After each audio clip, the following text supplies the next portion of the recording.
Pertama jadi yang kita bahas itu status, peran, dan kelas. Nah, kita bahas satu-satu dari status dulu. Status sosial. Status itu kedudukan atau posisi seseorang dalam masyarakat gitu ya. Status atau posisi seseorang dalam masyarakat. Dan status sosial ini terbagi menjadi 3 bentuk status. Ada scribe status. Scribe status itu kedudukannya atau posisi seorang di masyarakat itu diperoleh melalui keturunan atau kelahiran secara otomatis. Jadi nggak harus diusahakan, dia karena lahir dari keturunan raja dia jadi raja juga misalkan. Nah, status dia sebagai raja itu karena kelahiran atau keturunan gitu. Kalau beda dengan chief status, nah contohnya ini nih ya. Kalau yang ascribe status itu contohnya Raja William. Nah, kalau achieve status beda. Achieve status itu status yang didapatkan karena usaha yang dilakukan. Misalkan ini Steve Jobs. Steve Jobs itu punya status sebagai orang terkaya di dunia itu karena dia mengusahakan mulai usaha, jadi nggak otomatis gitu kan. Jadi orang terkaya kan karena dia berusaha dulu gitu di bidang teknologi gadget gitu, akhirnya dia jadi orang terkaya gitu mulai usahanya. Nah, selanjutnya assign status. Assign status itu status yang diberikan. Kalau ini diberikan masyarakat, contohnya veteran. Status sebagai veteran atau pahlawan nasional itu yang masih hidup itu adalah status yang dikasih oleh masyarakat. Atau status sebagai pahlawan nasional juga itu kan dikasihnya masyarakat, bukan dia mengakui dirinya sendiri sebagai pahlawan kan gitu. Kalau ini melalui usaha. Kalau ini otomatis melalui kelahiran atau keturunan. Mulai kelahiran keturunan, ini mulai usaha, ini diberikan oleh masyarakat gitu ya. Ascribe, achieve, assign. Oke, lanjut ke peran. Tadi status, sekarang peran. Peran itu pelaksanaan hak kewajiban seorang sesuai dengan status sosialnya.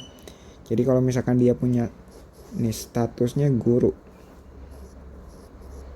maka dia itu punya peran gitu. Perannya apa? Perannya mengajar. Mengajar itu adalah pelaksanaan hak gitu dan kewajiban dari status yang dia miliki. Kalau statusnya sebagai kepala desa, nah, berarti menjalankan kepemimpinan di desa atau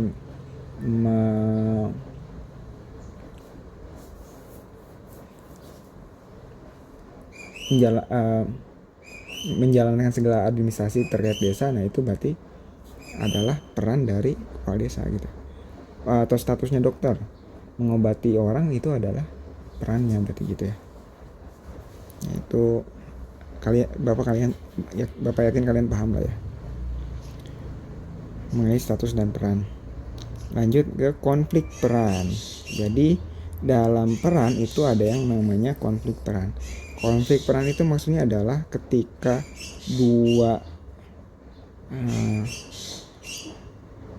seseorang itu punya dua status. Misalkan statusnya itu jadi sebagai polisi, satu lagi sebagai ayah. Nah, ketika kamu misalkan nanti berprofesi sebagai polisi. Nah, ketika berprofesi seorang polisi, kamu juga berprofesi sebagai orang tua gitu ya. Kalau dimana kamu udah menikah kan gitu ya. Karena semakin dewasa semakin banyak status yang kamu dapatkan gitu sebenarnya di masyarakat.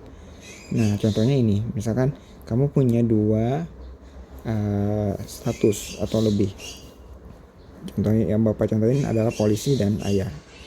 Nah, karena masing-masing status ini menuntut suatu peran,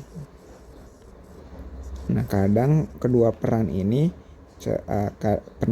seringkali atau kadang bertabrakan gitu, dua peran ini. Ambil contoh misalkan gini, seorang polisi ini punya anaknya kena kasus narkoba, sedangkan dia polisi gitu. Nah, maka akan terjadi namanya konflik peran. Konfliknya di mana? Antara dia harus menghukum anaknya karena status dia sebagai polisi harus menjalankan perannya untuk menghukum tindakan kejahatan gitu, tindakan kriminalitas, maka dia harus menghukum anaknya sendiri gitu.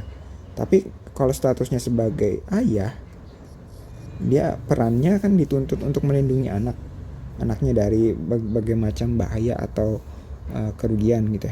Nah, kalau dia membebaskan anaknya, maka dia juga akan menghilangkan status atau peran dia sebagai polisi gitu. Mau gak mau harus ada yang dikorbankan antara perannya sebagai polisi atau perannya sebagai ayah gitu. Tinggal milih. Nah, itu yang disebut konflik peran. Ketika terjadi konflik di antara dua peran yang dia punya gitu. Ini gitu ya. Dia milih nih, misalkan anaknya masuk kena kasus, dia harus milih menjebloskan anaknya penjara, mengorbankan status sebagai ayah, atau tetap melindungi anaknya, tidak memasukkan penjara, dan menghilangkan status atau mengorbankan status sebagai polisi. Nah, itu konflik peran. Nah, lanjut. Tadi bicara status peran. Nah, kemudian sekarang bicara kelas sosial.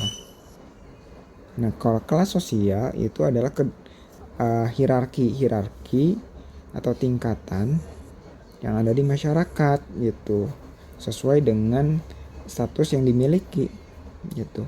Dan setiap orang kan punya punya status, punya kedudukan di masyarakat, entah dari profesi, dia sebagai polisi, dia sebagai guru, dia sebagai masyarakat biasa, dia sebagai pengusaha gitu, dia sebagai perangkat desa gitu.